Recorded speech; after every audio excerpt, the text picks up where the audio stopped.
नमस्कार मंडळी, मी सागर स्वागत करतो आपल्या चॅनलच्या एका नवीन व्हिडिओमध्ये. तर मंडळी, आज आपण एक रेसिपी बनवणार आहे. मीठ वगैरे सगळं घालून आहे ना हे पीठ तयार केलेलं आहे डोसा तयार करण्यासाठी.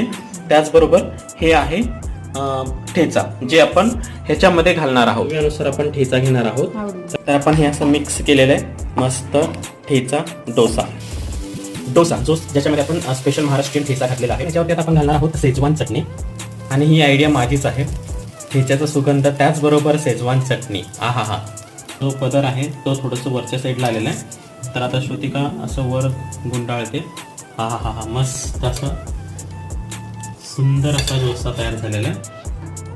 तर मंडळी बघू शकता, तर आपलं मस्त साऊथ इंडियन ठेचा डोसा तयार झालेला आहे. त्याच्याबरोबर झालेला आहे आणि एकदम कुरकुरीत छान झालेला आहे. तुम्ही पहिला ट्राय करा मिक्स डोसा. तुम्ही बघू शकता टेक्स्चर वगैरे खूप छान असं कुरकुरीत, एकदम क्लासिक झालेलं आहे. More than 100%